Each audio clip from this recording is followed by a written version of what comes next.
If you're fond of sand dunes and salty air. Along about the 1930s, with a switch from farm life to city life in America, the notion of vacation came along.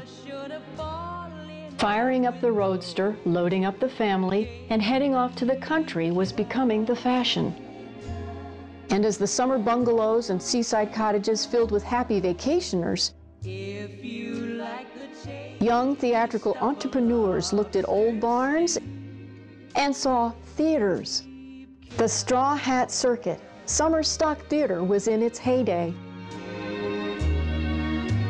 Winding roads that seem to beckon you. Sunburns, the 4th of July, cookouts, and an evening of Broadway at your local summer stock theater were the stuff of dreamy summer holidays. Theater has always been, you know, they were my Beatles after the Second World War. And Tennessee Williams and William Inge and Arthur Miller. And so, yeah, I mean, I wasn't going to rock concerts, I was going to plays, which were wonderful. There's no business like show business, like no business I know. Nowhere could you get that happy feeling when you are stealing that extra bow. There's no people like show people. They smile when they are low. Even with a turkey that you know will fold. Let's go on with the show. America's tradition of summer stock theater. Every theater had a personality that was unique. From the Wharf Theater in Provincetown on Cape Cod, which was as famous for its perch above Cape Cod Bay's tidal ebb and flow as it was for its pioneering playwright Eugene O'Neill, to the Berkshire Playhouse in Massachusetts, which had its beginnings in an old retired casino building. The Orleans Arena Theater began in the old Orleans Town Hall, and as the name suggests, was indeed America's first summer stock theater in the round, with the audience seated on all four sides. This is the world I was born into in 1952. It was my parents, Betsy and Gordon Argo, who started the Orleans Arena Theater right here. They were young, they were idealistic, and they were fresh out of college with their theater arts degrees. They visited Cape Cod and decided to stay and start a summer theater of their own. The little town of Orleans was tremendously supportive of the new theater troupe in town, and before long a home was built up on the hill behind the theater to house the 20 or so young actors and actresses who came to the Orleans Arena Theater every summer. It was quite an atmosphere of hard work and communal living that my brother, my sister, and I grew up in. The house we shared with the company members was a beehive of activity from sunup till sunup. And there was as much drama off stage as there was on stage. It was far more than putting on plays and perfecting your craft. It was all about what the young actors and actresses learned about life and themselves that made summer stock unforgettable. A 1960 New York Herald Tribune article describes the Orleans Arena Theater as honest-to-goodness summer theater, a part of vanishing America. The article goes on to describe the not unpleasing aroma of creative sweat discerned by the author in his visit backstage at the Arena Theater. The 1950 movie, Summer Stock, with Gene Kelly and Judy Garland, glamorized and romanticized the hard work and excitement of barn theater, as it was also then known. It's kind of exciting. Exciting? Yeah. But wait till opening night when the people come in. Even the air gets exciting. In the movie, Gene Kelly and Judy Garland capture the magic that transforms normal people into theater people. Oh boy. You really love this, don't you? The Orleans Arena Theater is the real-life story of those romantic summer stock days. It's a heartwarming tale told by the company of young actors and actresses willing to undertake the grueling, glamorous grind of resident summer stock, which has all but vanished today. Summer stock theater has been in decline since the 1960s, with fewer than half the number from 1950. Yet in its heyday, summer theaters like the Orleans Arena Theater on Cape Cod employed more workers than legitimate theater the rest of the year. Before it vanishes forever, I'm going to take us back in time and backstage here at the Orleans Arena Theater. Like so many of the summer stock stories, it's a tale of hard work, community, and inspiration.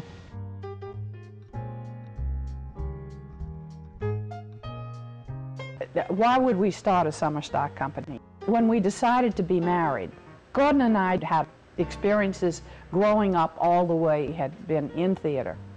He had been in minstrel shows as a young man. I'd been in summer stock in Richmond, Virginia, and all the way through school I'd been in theatricals and so forth. So the idea of having a company to do all the kinds of work that we wanted to do. Here, we had an opportunity to play the roles that we'd always dreamed of playing.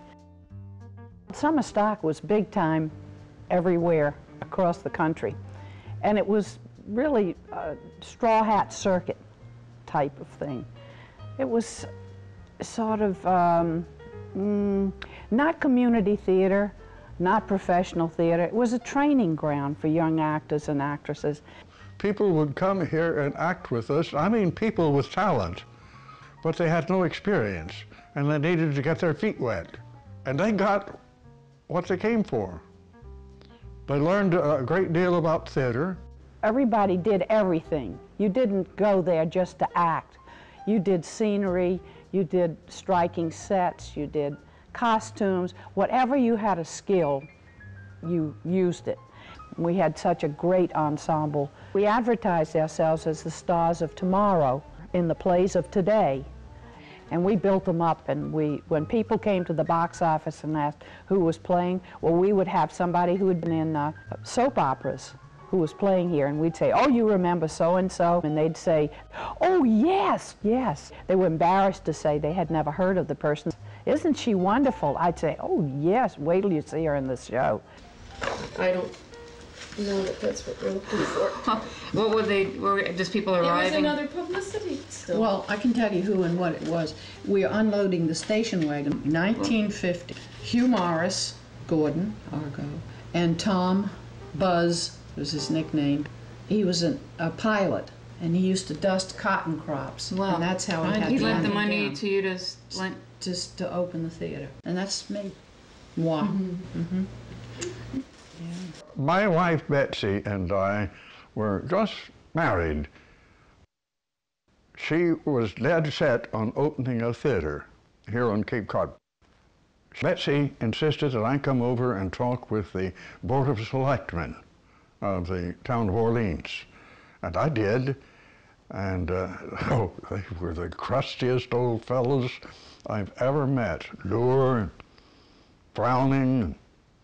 And I hemmed and hawed my way through the project and said, is it possible that we might be able to rent the upper floor of the town hall and do a little summer theater? And then I lost my nerve. The Board of Selectmen chairman, a tall, stern-looking fellow named Leroy Nickerson, he looked at his two cohorts, both of them grim at that moment. I saw a slight nod from one and a slight nod from the other, and he looked back at me and a smile broke over his face, and he said, I don't see anything wrong with that idea. And there we were. We had a summer theater. We were charged the large fee of $100 to rent this building for the summer. And of course the town offices were still downstairs. The selectmen were amazing for that time to, have the foresight to say, sure, let's give it a shot. My mother was the town welfare worker, and her office was on the ground floor of the town hall. And the Arena Theater took over the rest of the ground floor. They surrounded her. She devoured it. She loved the Argos. And I think we went to every play for the first few years. There They were scattered straw hat theaters all around, where the resident companies, but people usually would live in town, and they would go to the theater to rehearse and to work on the shows and so forth. But we actually had the company living right abutting the theater, so that we ate, drank, and breathed theater all the time. So that was the little house. I'd forgotten that until Liz mentioned it yesterday, that this was the kitchen. You're right. And the boys were downstairs, of course. And then we were all on the top floor, and there were like bunks. I remember coming down the steps for breakfast in the mornings. Yes. You know, and yes, and one of us was always late. Oh, really? Oh, yeah, so we gave them, whoever it was, a hard time. Yeah. It was incredible because, you know, we'd never done anything like this. No, I know it. And nobody else had tried it on I the know Cape it. either. I know it. And remember the Cape Codders who lived here year round? They thought we were nuts. OEG. What I remember best in the old days when the Grange had its covered dish suppers up here. Oh, yes. When we arrived, the Grange was still meeting at the town hall. Now, that was the dullest sort of entertainment possible to man, but that's what they knew. They had never heard of theater. And we introduced many of these people to their very first theater. Because people weren't used to us. They had to learn about us, and of course they loved us. A lot of people when they had saw never us, seen they a loved play. us.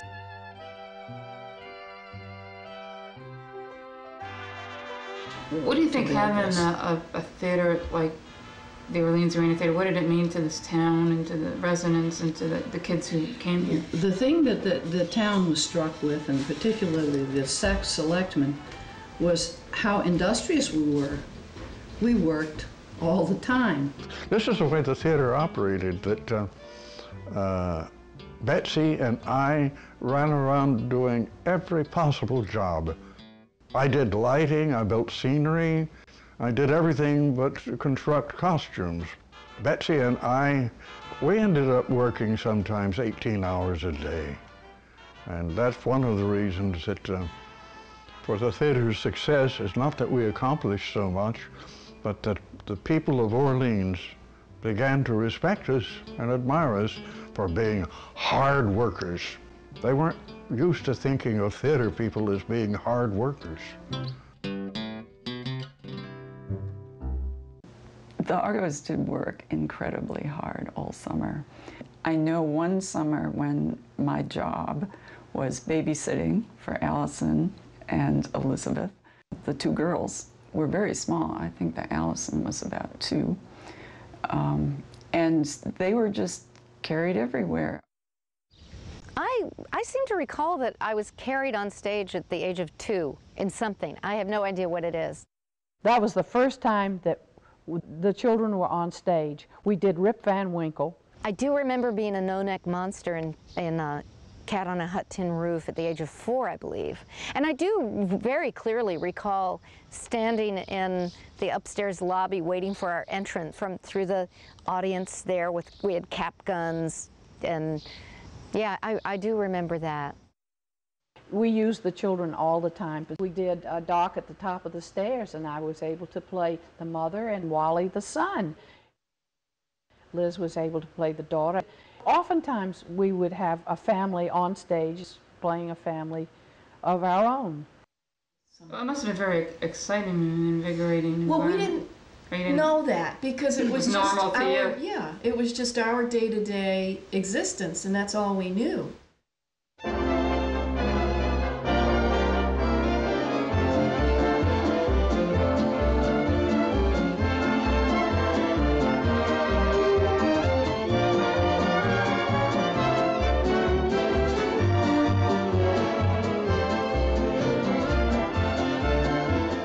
It is true that a lot of people kind of absorbed them as Betsy was busy and Gordon was busy, because both Gordon and Betsy acted, so there were times when they were rehearsing.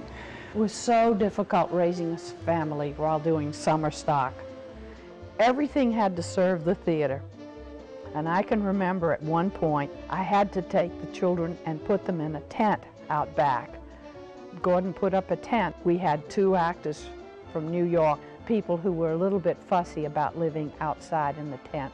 We made our children think that it was a great summer experience and they could have their very own tent. We often had to sacrifice our own children for the betterment of the whole theater operation. I'm afraid that this is one of the curses of theater. It's 100%. You can't do it partially.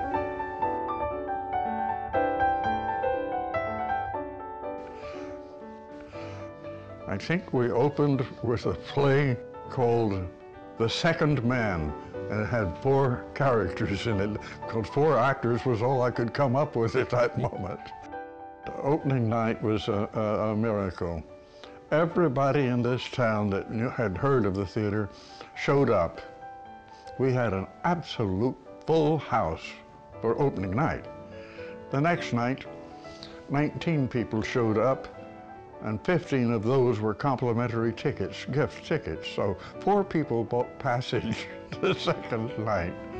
If you remember our second night here in 1950, trying to dress this house with 19 people, that would have been 5 people in each section. Yeah. We had more actors on stage, I believe, than we had in the audience. The rule was that I would check the house before the curtain went up. That's right. If we outnumbered them, then we didn't play. Good point. You remember that old fire curtain over there with the seal of Orleans on it? That's the only curtain that was here.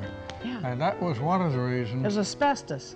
Heavy as it was like a ton of lead. Yeah. We could never get that thing up in the air to bring it down to close an act.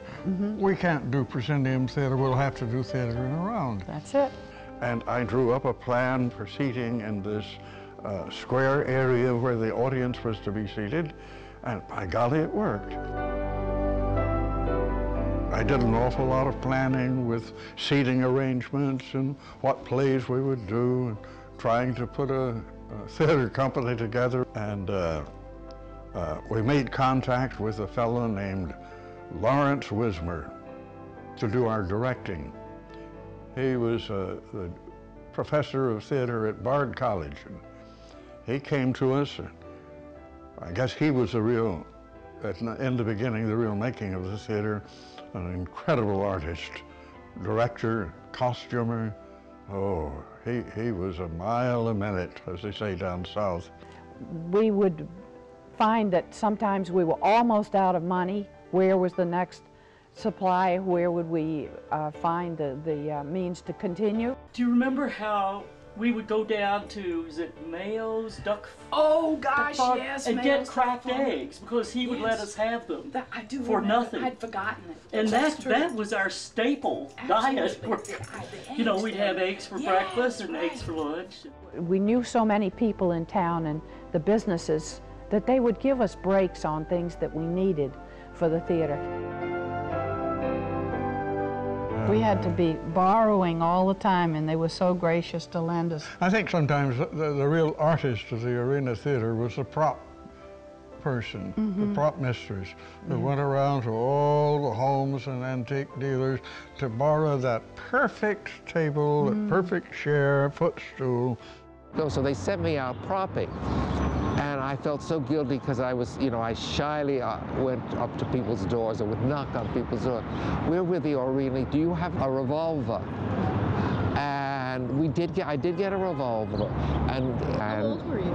I would have been probably 18 or 19. We were slave labor is what we were, Loved it.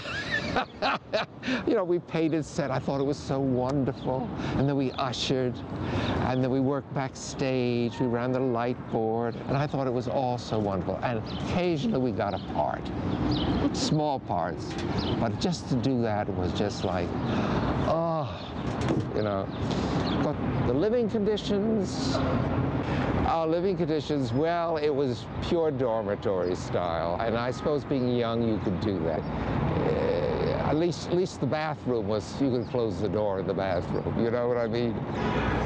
No, there was only one bathroom, and I think it was one bathroom for the entire company. So it got to be a little iffy, so I would get up really early because actresses didn't like to get up early, so I figured if I could get up early, I could get in, get out, and be done, and it worked. Well, at the peak, we had 35 people living here. And it was tough. It was really hard because there's a grueling grind that goes on from the time we get up in the morning, and nobody can afford to sleep in. We have to be on deck. Nobody had any time off. We should all be dead. We really should all be dead from the hours that we kept. It was insanity. You know, on one hand, it's very exciting. You get addicted to the adrenaline and the team spirit, and I mean, we hardly slept. One show in the morning you rehearsed, another show in the afternoon, and performed a third at night. People would really work this hard for nothing, and they would, because that's theater.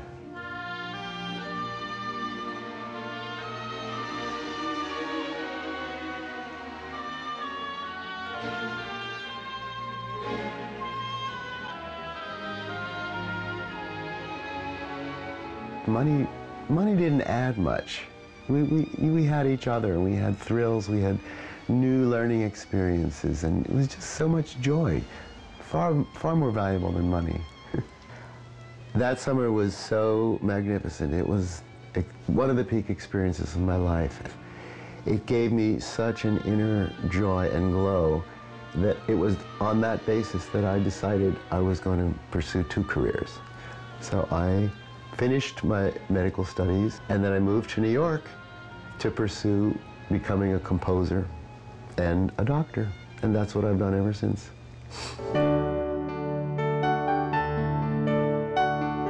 A fantastic place to start because it was a real working professional summer stock theater, and that was what we were doing 24 hours a day, was either taking some classes or being in rehearsal or performing, and I just remember feeling like, this is it, this is what I want to do. You did everything here.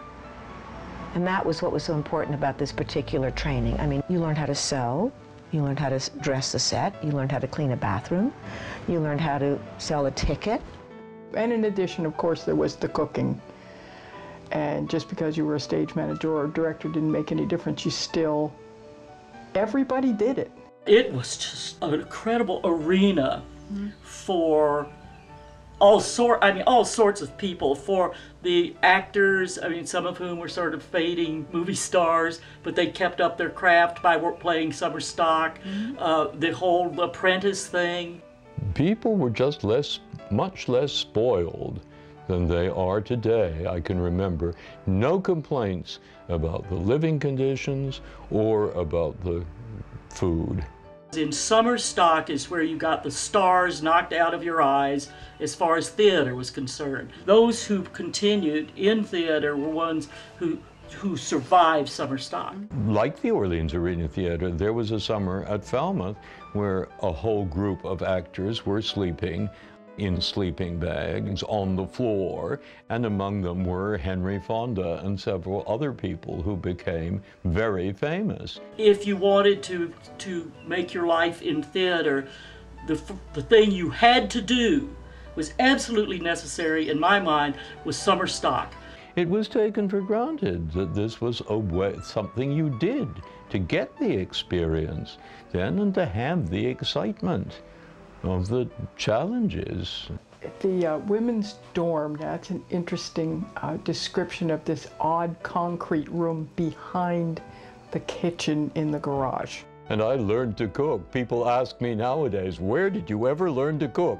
And I tell them at the Orleans Arena Theater. I learned how to make chocolate mousse for 60. I still make it for 60. People in the theater, everybody's very dramatic. And so everybody expressed their problems or their, there were always romances that, sprung up at the theater. And this house, I have to tell you sometime, played a very pivotal part in my growing up. And how's that? Well, I'm not going to tell you right now. Uh-oh, another one of those. No. It was the life aspect. The life aspect? Well, I said I did everything first there, and I meant that. We were always together, you know. As Lucy said, we went to the beach after the performances and took a midnight dip and drank and ate and had a great social time at the same time. You lived it. You ate and slept and breathed and lived together. We were a community. There were some great parties. Probably 5 nights out of 7. The porch was used for various entertainments. I guess you learn a lot of stuff when you're living with people all together, real close. It was wild. It was like a kind of a more bohemian version of a summer camp, but with less supervision. No counselors. We were all kind of very closely packed in there as far as living went. So it was kind of interesting how you got to play with your playmate. Well, one night I didn't go, the moon was out and I thought I could see all right, and I went out walking to be sure everybody was in, and I fell over 2 people. Sometimes we got a little out of hand, and we're told that it was time now to go to bed. Gordon would, you know, long about get to be 2 in the morning, and he would remember that we all had rehearsal, and we'd need to be reminded, because we were all young and silly and having a wonderful time. Sample Twitchell is my name. You'll never find such another. The image of my mother. That's it. 10 nights in a barroom. I love doing those old melodramas. The audience adored them. Well, see, I loved your translations from Moliere, and I loved Toinette. Oh, I always played the saucy maid, the soubrette. She was smarter than all the big shots on stage, you know. Bus Stop. Remember Bus Stop? I loved playing that role, yes, I did. I was the waitress in there. And I remember you in Bus Stop, you know. I can remember, even though I was probably only 4 or 5 years old, I can remember this show. Why this one? Because you were so strong. Stock companies used to do what was done on Broadway or things like that. The Arena Theater, we did original things too, though. I liked all the work I did, all of the stuff I did. I got something out of everything. We could do the plays that we wanted to do. No other theater did the plays we did. I mean, they did jump compared to this. It gave us an opportunity to have a completely diversified bill, and that brings us to doing Wedding, a show such as that by Lorca, which was considered too heavy for summer stock. They just couldn't believe that a summer theater would dare to produce a play such as Blood Wedding. That play moved everybody right down to the toenails. Let me tell you, the final curtain was extraordinary. The show ends with a tableau of people praying over the 2 deaths. The lights come down, the end of the play. Now, I fully expected applause.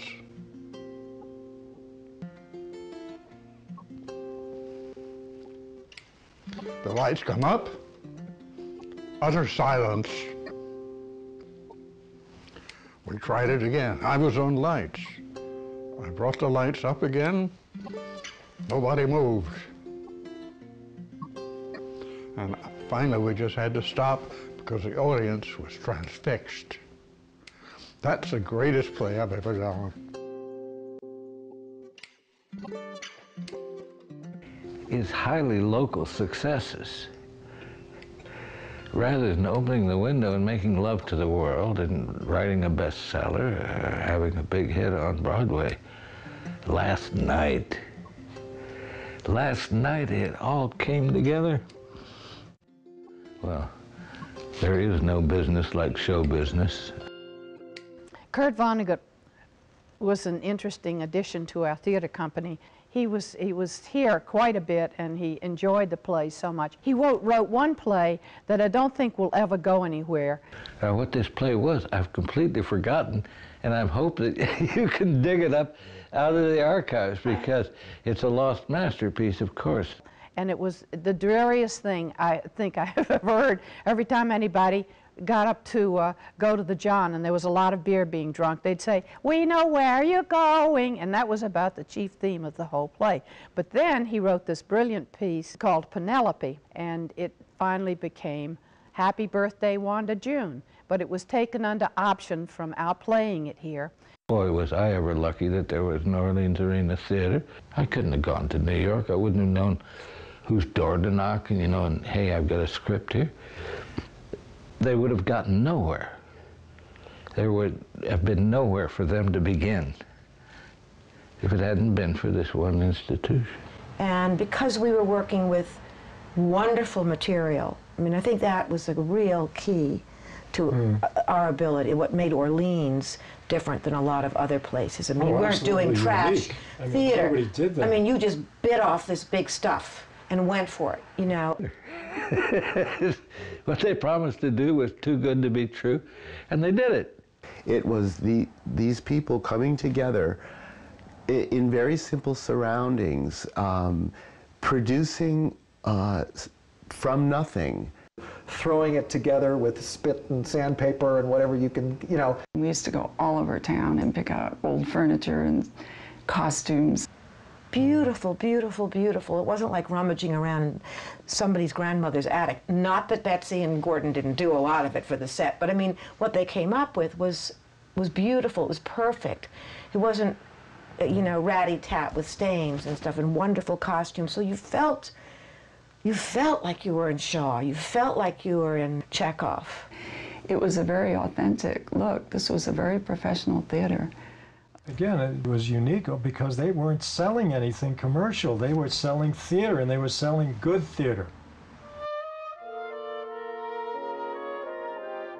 You know, not everyone was going to like every play. They went from the melodramas to very serious plays. It was an amazing array of literature that was presented on that stage.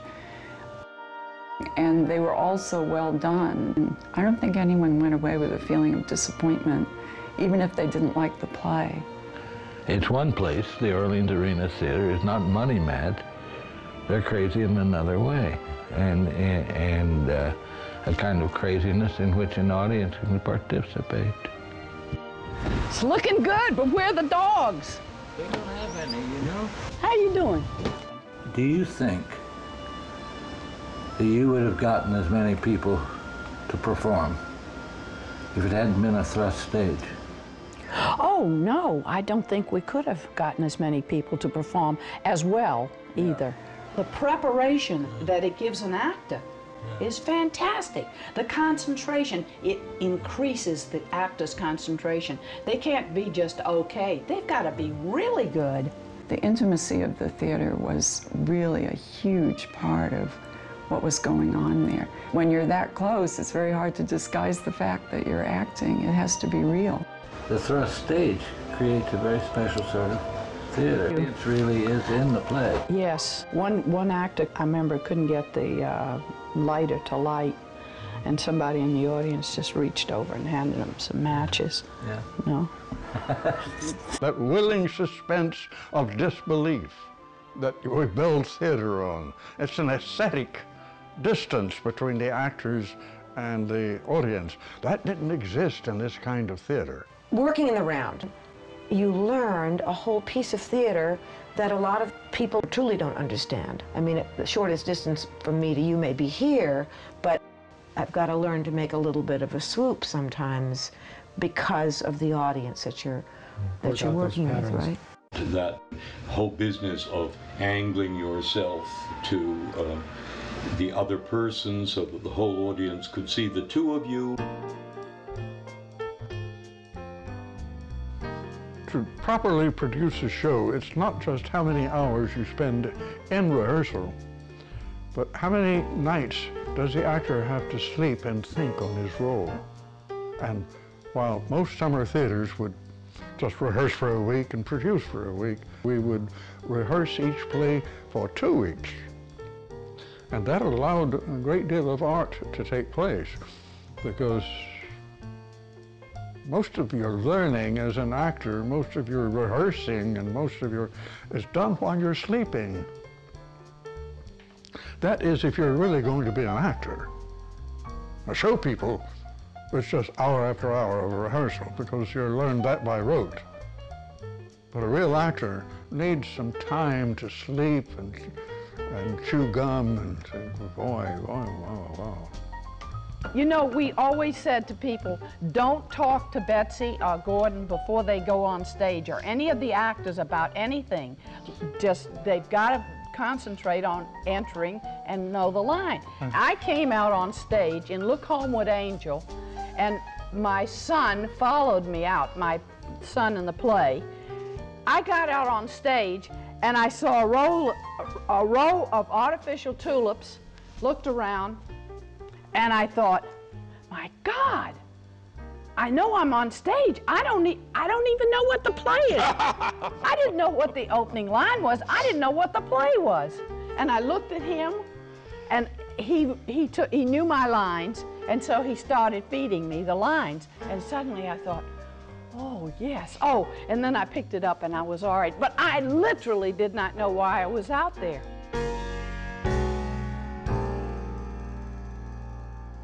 Living in the summer stock theater, living here, was somewhat like a soap opera. You're living so close together and so much on top of each other. Then people get sick of each other? Either they get sick of each other or they draw very close, and many of them have kept up with each other over the years. That's where we met. You know, everybody made out with everybody. That's what I remember of that summer. I made out with everybody. Everyone, no one... Getting to know you. You know, you waiting to go on? Let's make out before we go on. That's so funny. There was some 6'4", 220-pound Southern cracker TD we had the first night I was there who put the make on me, and I sort of went screaming out into the night. The family feeling that existed naturally started fires. Cup of tea. Although I knew things were going on, but I was too afraid to get involved. You know what I mean? I think quite moral. I forgive that word in this day and age. I mean, I'm sure that people were doing things with people, but I mean, it was a very naive, perhaps, in a way. Learning, growing, performing, discovering, creating. It's so natural and so inevitable. It exposed me to a lot of things, some dangerous. But, you know, you survive it, and you're stronger because of it. Stuff was going on all over the place. But it was kind of, that was what we did. But nobody got hurt. No. Well, nobody got really hurt. Except your mother got hurt that summer. The year was 1963. Little did I know that the play we were doing on stage, The Marriage Go Round, where I was playing the wife and Gordon was playing the husband, and there was an ingenue who was playing the ingenue. And I'll say this, that Gordon had charm, and he could charm the pants off you. I mean... Haven't you noticed? And the same story was being enacted in real life, off stage. How can I go on? I can't go on stage tonight. I mean, this is terrible. So we were playing out The Marriage Go Round on stage, which ended in divorce in both instances. Yeah. So then we were married and we had a honeymoon in Vermont. I went to Providence and opened another theater there. Betsy, being much more in love with Orleans than I was, or much more in love with the Arena Theater than I was, and much more of a traditionalist than I was, she remained here and kept the theater going all these years. After Gordon left, things were scary enough when he was here, and this was all happening anyway, The Marriage Go Round. But once he left, the finances became even tighter. But, you know, you do what you have to do. I was desperate. I sat down at the typewriter and I wrote 10 people. And I said, help, I'm really going under here. She made the decision to carry on by herself with 3 small children. I was the oldest at 10. Everybody had to grow up fast and take care of family finances and do the best they could to contribute. You know, we all had to assume quite a bit of responsibility and be quite a support system for Mom and for the theater. It wasn't just Mom, it was the profession she was in. It was just impossible for one person to do. But often had to call upon the children to do things that really were beyond their experience and their years of age to do. Distribute publicity, work on the sets, help in costumes, cueing actors. I can remember they learned to cue people very early. We would stay up till 3 in the morning striking the set after the last night of a certain show, and I think we were just right there with the, you know, the 20-year-olds and the 22-year-olds, and I remember sort of vaguely other people, not our parents, teaching us how to brush our teeth and tucking us in at night, if we ever got tucked in at night. We had to keep the theater going so that we didn't go into debt. I couldn't seem to let it go. It was my whole life. Yes, there was a great deal of sacrifice, and I wouldn't have changed that, or I wouldn't have given it up, because it was the most important thing in my life. I felt that I didn't have an identity. Theater for white women was what boxing was for black men during the Great Depression. It was one way up. But many times, in the midst of it, I would think, this is ridiculous. Why am I not doing something more easier or more comfortable or less demanding? But I don't think I could have gotten the extreme pleasure out of anything else as much. I think it was the most gratifying choice for me, personally.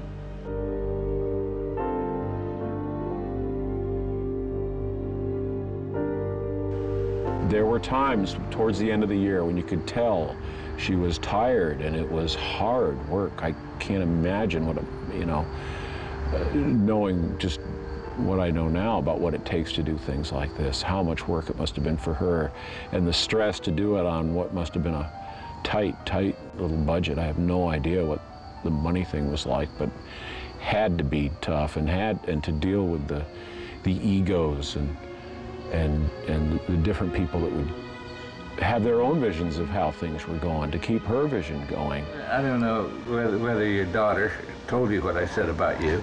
No, she didn't. What I finally decided? No. I said you are a benevolent Mussolini. Oh, now he's a tyrant. He made the trains run on time. That I love. I love that quality. It was not like anybody else's average life. There were crisis after crisis coming up every single day. That one stage manager that almost killed 3 people in the audience at 3 different times. The one I replaced. Yes. The one I had, my first stage actually, managing experience. How old was I when you pulled me out of bed and we raced down the hill? I really became an adult that day as I raced down the hill behind you barefoot. Well, you had to take care of getting everything. The show started on time. I had to make Liz be in charge, and she had to, since she was the oldest and knew how to do things sooner and quicker, learned, and she had to be responsible for seeing that things were kept clean and take care of finances oftentimes. The only thing, I never sent them to a liquor store, that's for sure, but it's a wonder I hadn't thought of that one too.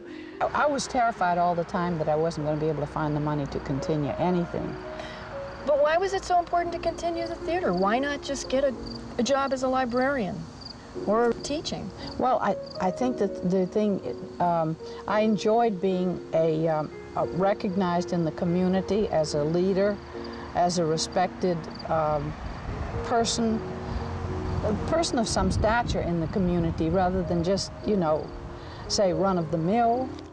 And in a way, too, it went back to a rather poor relationship with my mother, who always said that I was nobody and would never amount to anything. She really goaded you. Oh, she really rode me. She really did. If you'd gotten that feedback early on, there never would have been an Orleans Arena Theater. I think that's probably true. Yeah. So maybe there's a place in this world for dysfunction. Oh, I hope so. There's certainly a lot of it. There's a lot of it around. Yeah. For all 3 children, that having to do and to sacrifice for the theater made them into incredible workaholics. You are so funny to watch work because you're just a one-woman show, but that's what we did as kids. I mean, you know, ultimately you had to do the job of 20 people, and we're still doing it, and I love it. I don't like it. And if I did anything wrong, that would be it, was making them such hard workers that they are too tough on themselves. So does an escapade, an adventure like this require that kind of sacrifice, risk, fear? I think so. I think if you look at anything in, whether it's a person in music or any of the arts, you'll often find that they're substituting that for real life. I don't know if she would have done it if it weren't a terrific high. You like it? Yes, I think that's... Sure you do. It's grease paint. Go easy. It's very potent stuff. You smell it once too often, it gets way down deep inside of you. Or you can wipe it off your face, all right, but you'll never get it out of your blood. Oh. Thank God for certain sorts of addicts. During the first few years of the theater, we weren't reasonable. We weren't conscious of the passage of time. When I suddenly woke up in around about 1963, I realized that 13 years had passed. But I left here to go further and grow, and I didn't. I didn't grow after I left Orleans.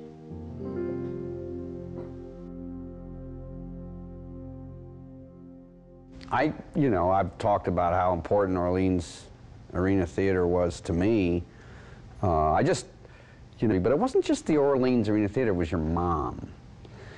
Because to go to a place where there was this forceful theatrical leader who just kind of drove the thing along, and everything's by committee these days more, and she was the boss.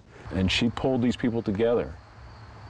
She, through whatever process that I was unaware of, got them to come from faraway places and come here, to come from Colorado and New York and New Jersey and Connecticut and Rhode Island and from all over the place. She's got that ability to keep sort of pushing the circle together and making people know who knows what.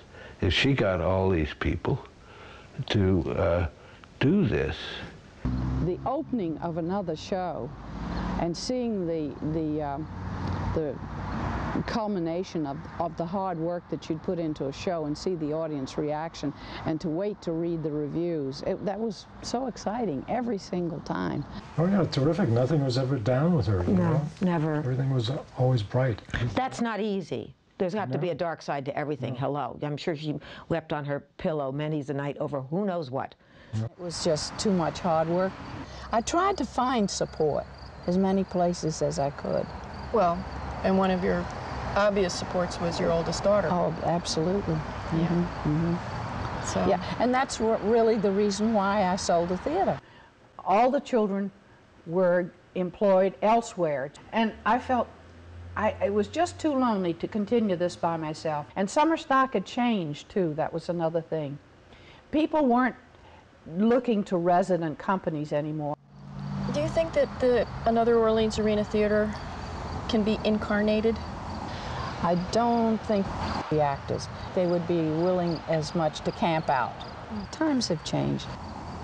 It was not profitable to run a summer theater in the same way that we had. There was no such thing as the straw hat circuit. That era had just about gone by the board. People weren't performing in barns anymore.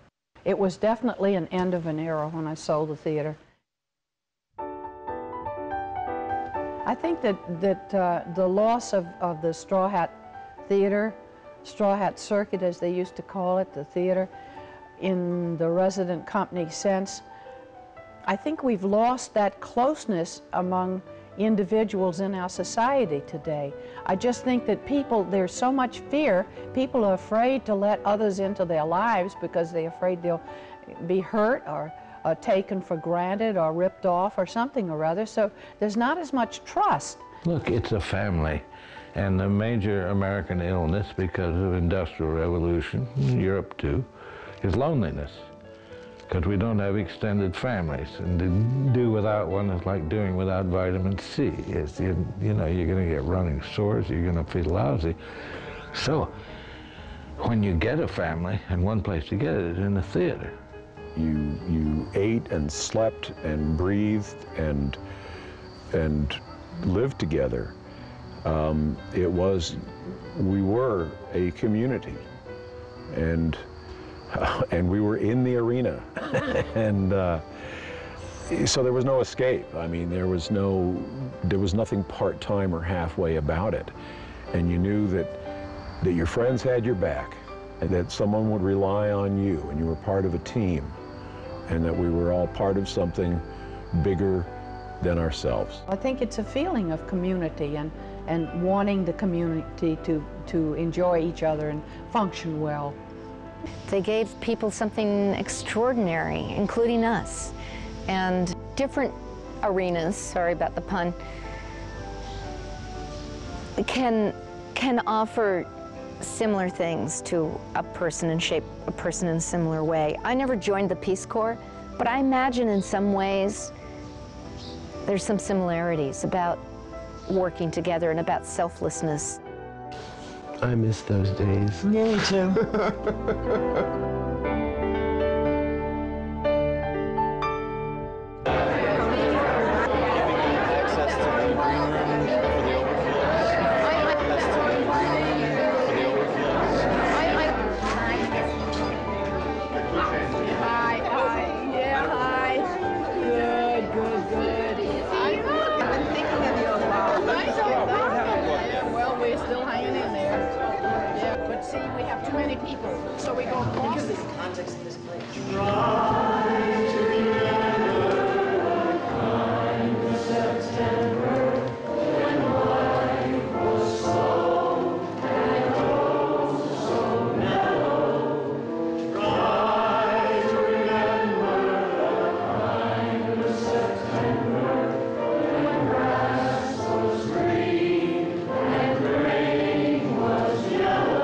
I feel wistful and nostalgic that summer stock days are over with.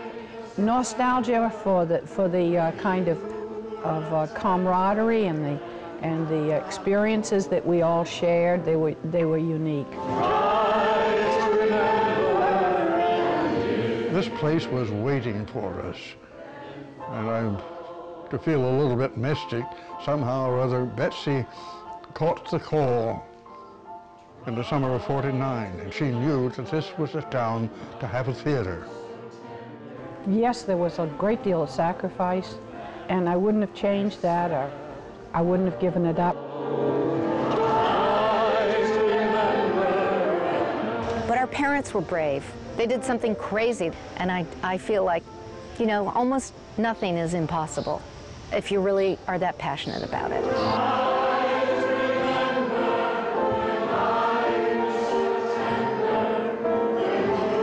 Anything which requires community effort, for everybody fighting for the same goal, is going to help any community. People discovered talents, hidden talents they never even knew they had, and they loved the discovery, and they appreciated us for providing the opportunity. So it was well worth all the sacrifice, I felt, all the time.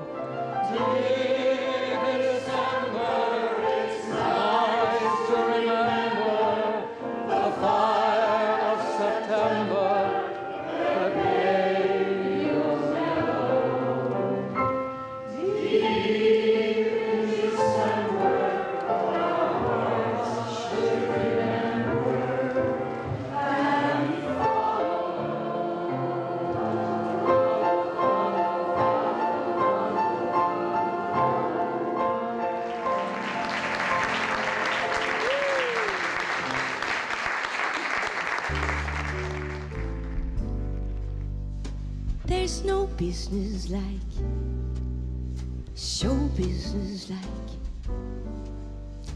no business I know. Everything about it is appealing, everything that traffic will allow. Nowhere can you get that happy feeling when you're stealing that extra bar. There's no people like show people. They smile when they're low, even with a turkey that you know will fold. You may be stranded